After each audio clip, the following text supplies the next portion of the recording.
So last month, I had the opportunity to go to Longboat Key, which is on the Gulf Coast of Florida, and I developed a little bit of an addiction to hunting for seashells. But the sunsets are just gorgeous, and yep, there's me with most of the shells that I collected.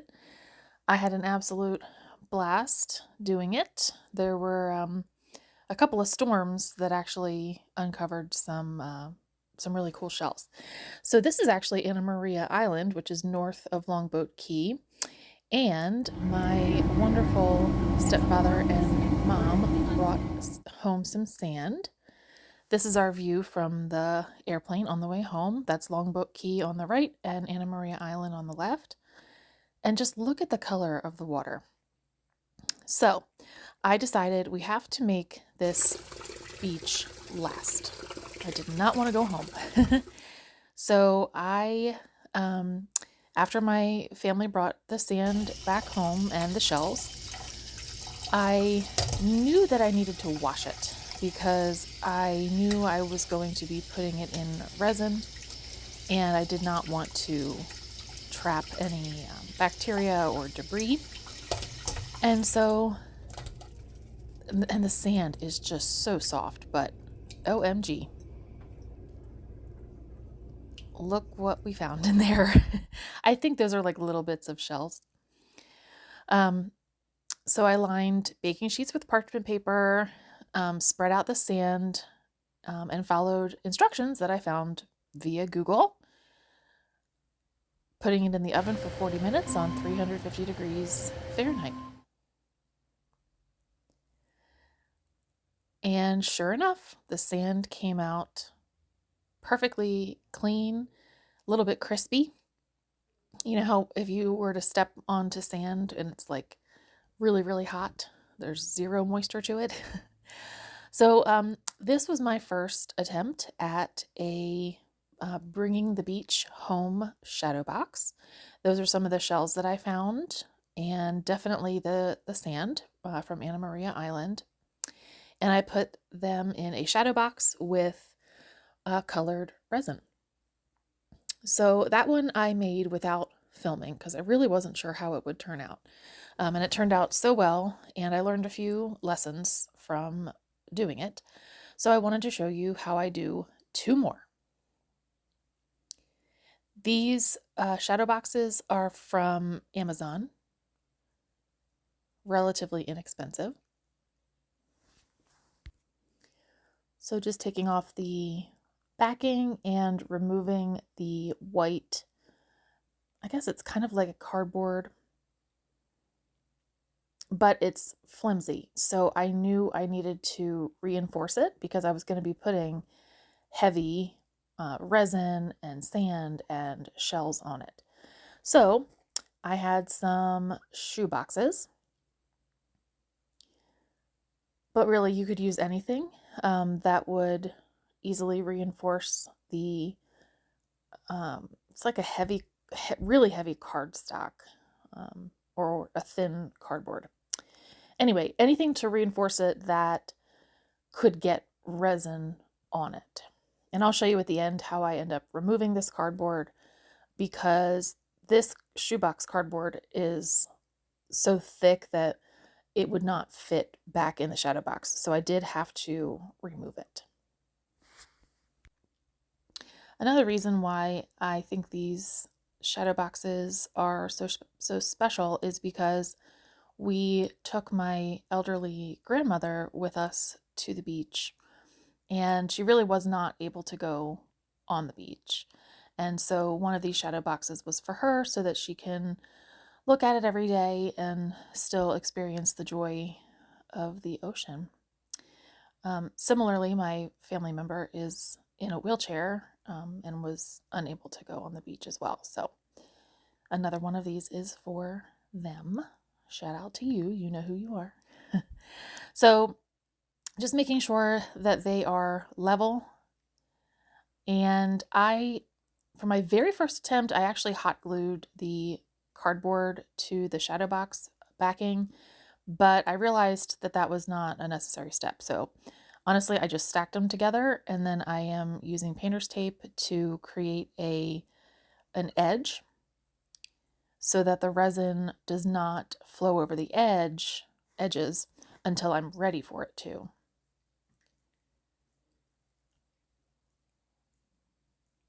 And I just have these raised up on little stands.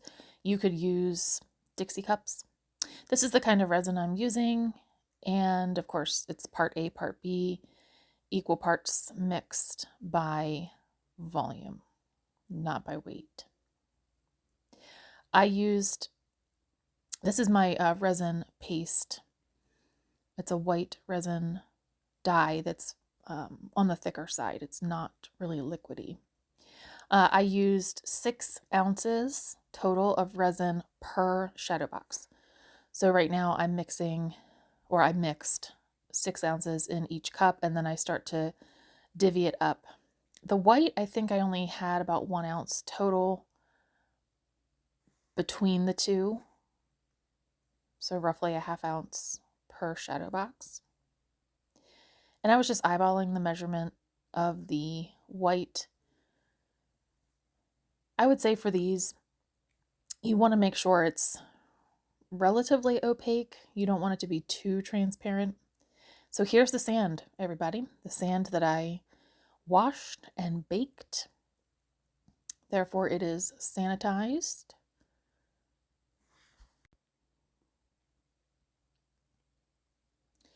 And I only did that to a portion of the sand that was brought home. I still have, quote, dirty sand in my garage in a non-airtight container because I did not want it to start growing mold or anything. But so I added about an ounce. I would say I did about a 50-50 mix of sand and resin. You really can't go too terribly wrong. You'll know if your ratio is too thick, too much sand to resin, because it won't spread at all. The idea is to get it to be smooth, but you don't want it to completely spread across the whole entire board. The first one that I did, I definitely had a thicker ratio. This time I had a thinner ratio. It honestly really doesn't matter. You don't need a whole lot, though, of the sand in order to create the effect. So just really getting in there and scraping the sides so that all of the dry sand gets mixed in. So I used this alcohol ink called Mermaid for the turquoise area. And then this is a resin dye called Indigo. Different than an alcohol ink, much more concentrated. So I believe I had roughly 2 ounces of each of these colors total for both pours.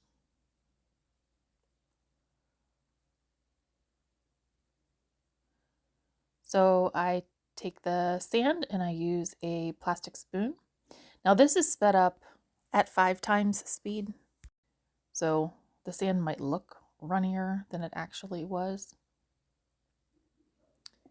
But anyway, using a plastic spoon and the popsicle stick that I used to mix it, you do want to not only spread it out to the edges, but you also want to sort of feather it upward where it's going to start to meet the water, because that will help create the depth that you see at the ocean. But the sand is just so soft. It is just this gorgeous velvety feeling. Nothing like the sand here in Maryland. Okay, so I put down some of the turquoise first, and then all of the blue. and then I'll come back in to do the rest of the turquoise. And the concentration of color really is up to you. These are certainly quite bright. They will fade a little bit over time, so I wasn't too concerned about that. All right, so I'm just tilting, not only to make sure that the blue is all the way to the edges there, but also to start blending the two colors together. Using my heat gun mainly just to pop any air bubbles, but this resin was super easy to work with, barely any air bubbles at all. So what I'm doing is pouring some clear resin that I reserved. And what this will do is create an area for me to pour the white resin. So I'm using the popsicle stick to try and keep it on the thinner side. And the reason you put the clear down before the white is so that when you go to blow the white resin, I'll use my blow dryer because I don't have a high powered heat gun. Then the white resin does not totally mix with the blue and turquoise. So the clear resin sort of acts like a barrier to a certain degree. So I'm using my hair dryer on high. And I'm trying not to overdo it because from experience, if you overheat the white resin, you don't get the same effect. Sometimes if you're lucky, you can get cells. But the very first one that I made, I felt like I may have overdone the white a little bit. You'll see the picture of it again toward the end, but for these, I definitely backed off on the amount of white resin that I put in.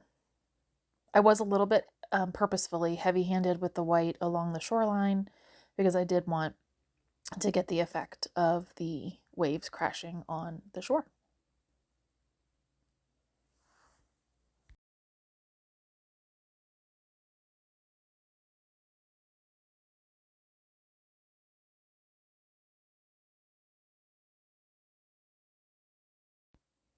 So you can't see it right now, but I did have a small gap in the tape and some of the blue resin was dripping out of the back. So I just patched it up with an extra piece of tape and that did the trick.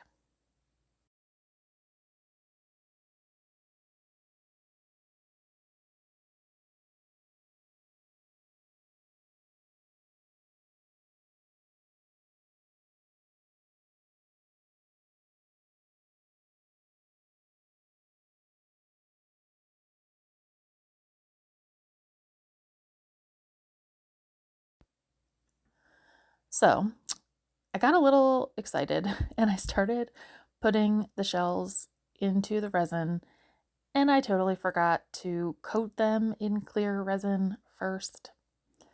Yeah. I will eventually realize what I have done, but I was able to save myself, save it, fix it.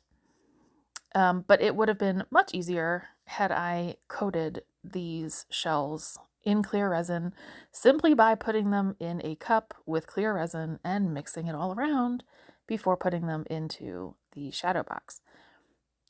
The reason you want to coat them in the clear resin is not only to preserve them, but also it just makes them look much more natural. It looks like they're wet and on the beach and shiny, and it just brings all of that color right back out. Do you know how, if you've ever collected shells on the beach, how they look just so pretty, and then you bring them inside and then you wash them off and you let them dry on the counter, and then you're like, oh, that's not that pretty anymore. Well, the resin will bring all of those gorgeous colors right back to life. So here's where I realized what I had done. So that shell that I just placed, I put in the clear resin before I placed it, and then it ended up falling upside down, so I had to wipe it off and put it back on.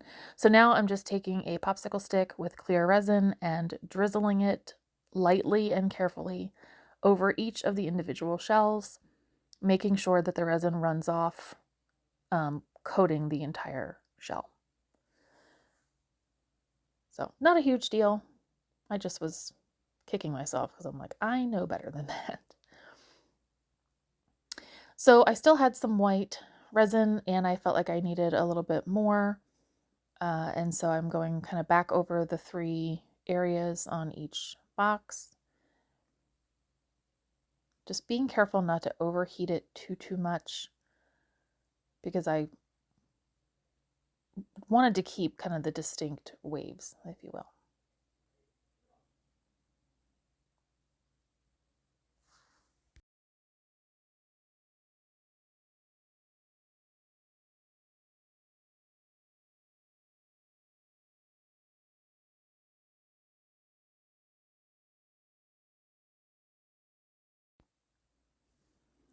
So here's a close-up without my flash, and then boop, there's my flash. Huge difference. But you can just see they look like beautiful shells that have just washed up from the ocean. And you can do any pattern you want. There is not a whole lot of science behind the placement. I just tried to put them the way that I thought that they looked nice. There's the runoff in the back that I was able to stop with that extra tape to kind of patch it up. So there they are, and I covered them with a food net and I let them sit for 1 hour because I needed the resin to start to harden up so that it wouldn't completely run off the edges. I should have had gloves on, folks, but I was either very low on gloves or out of gloves at this point. So do as I say, not as I do, and wear gloves, nitrile gloves. Any little drips that started to form, I would scrape with a popsicle stick because you want to try and stop the drips if you can. Otherwise, the drips, the gravity will just keep pulling more and more resin off of your piece. So here it is from the side.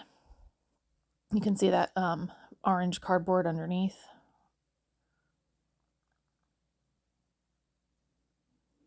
And these are going to cure. You should let them go for at least another 6 to 12 hours.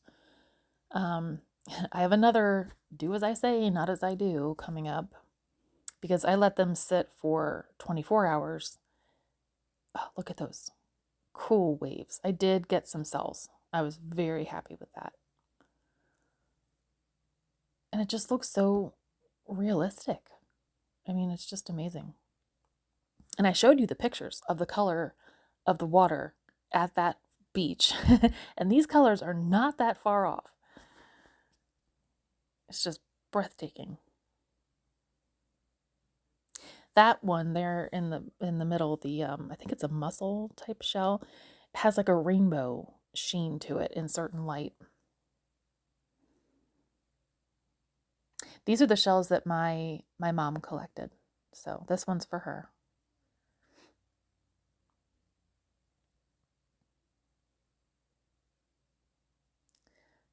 Got some cells there too. I was happy.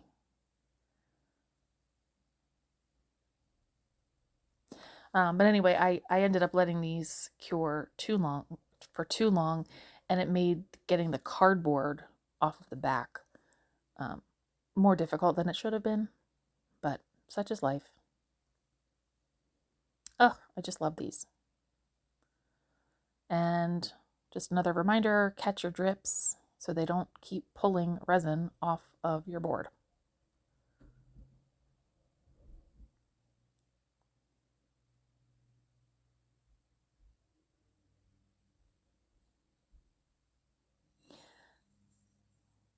Okay. So covered them up with food net. Just prevents any debris from getting in there. And so here's where I'm like, daggone it, I waited too long. So I got the shadow boxes back out, wiped off the insides. Now, while these were curing, while the resin was curing, I used my Cricut design space and recreated the Longboat Key in Anna Maria Island, Florida, February 2024 decals. I have a Cricut Joy. It's like the mini version that I got used. And I actually used the Cricut Smart Vinyl, which has pros and cons. One of the pros is that it's extremely easy to weed. One of the cons is that it's difficult to transfer onto the transfer tape because the backing is just so thick. And the backing is so thick because you don't have to use a mat. That's why it's called, quote, smart vinyl. All right, so here's where I struggled because I had waited too long to separate the cardboard. And so I had to use my heat gun and my craft knife and a lot of elbow grease and a lot of patience to separate these. So eventually the cardboard came off, sometimes in big pieces, a lot of times in smaller pieces, but eventually I was able to get this separated. If this happens to you, use a heat gun or blow dryer. I wouldn't really recommend a torch, and just work on small sections. Don't try to do one whole side at one time because it will re-harden before you can get to it. And you definitely want to wear your respirator while you're doing this.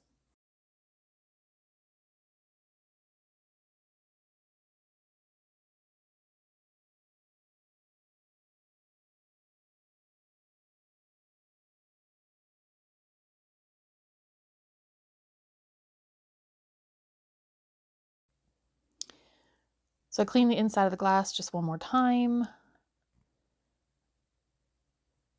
Cleaned the resin because it's fully cured with alcohol. I was a little bit afraid to use Windex on the resin.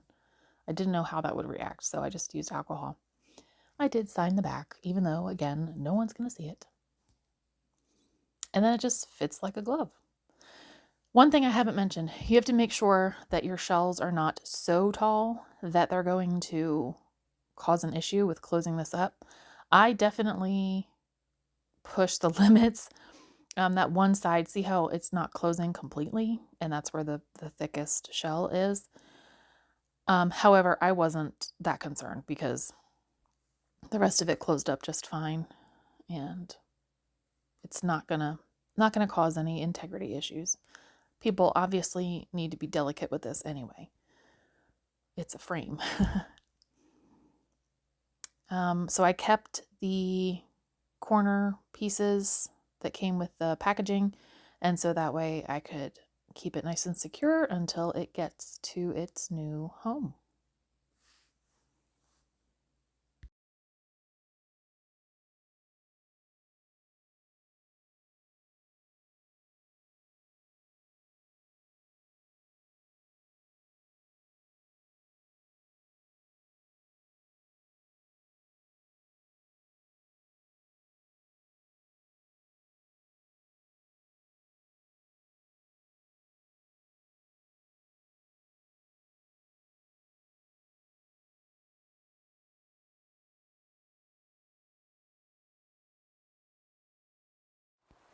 So the first one I did is on the bottom, and then the top two are the ones that I showed you. This was so much fun, and I can't wait to do these more for other family members and friends. Thank you for watching.